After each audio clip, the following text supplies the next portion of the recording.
Magandang gabi mga kaidolo. Magluluto tayo ngayon ng kinamatisan. Kinamatisan na isda. Luto po natin mga kaidolo. Tuturuan ko kayo kung paano magluto ng pinangat pala. O nga, kinamatisan. Pinangat na isda. Masarap po siya. Turuan ko po kayo.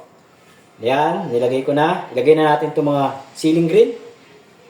Ilagay natin yan. Tapos, sibuyas. Lagay na rin natin. Masarap po siya mga kaidolo. Kinamatisan, pinangat na kamatis. Na may kamatis. Tama, di ba? Sunod natin, yung kamatis. Ganyan natin para So, yan lang natin yan. Tatlong hiwa lang natin. Ayan mga kaidolo, dami niya Oh. Yan talaga ang kamatis. Masarap po siya mga kaidolo. Malasa siya. Talagang sinisip-sip niya yung lasa ng kamatis. Tapos yung yung isda siya, fresh na fresh siya.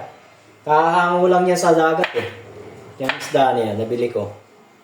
Kahango lang. Kaso sa palengke ko lang nabili. Yan. Meron tayong mamaya. Pakikita ko sa inyo. Yung tira natin kaninang tanghali. Yan. Yan. Tapos, durugin lang natin, mga kaidolo. Durugin lang natin.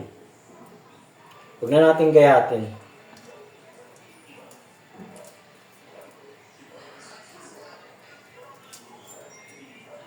Yan mga kaidolo.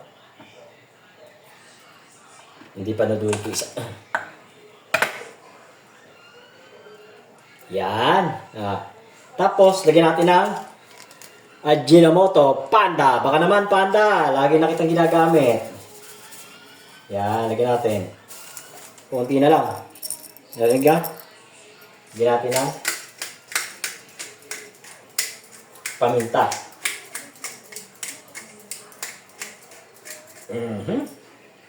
Lagyan natin ng tubig. Konti lang tubig. Titansyahin mo lang mga kaidolo. Yan, ayos na yan. Tapos, lagyan natin ng, syempre, hindi mawawala yung pantimpla. Asin. Dapat patis Yan. May tira tayo kanina. Ayan Ay pala, ito pala. Yan. Tira natin kanina yan.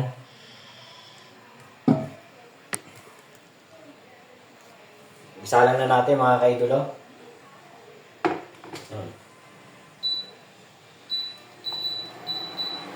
Okay?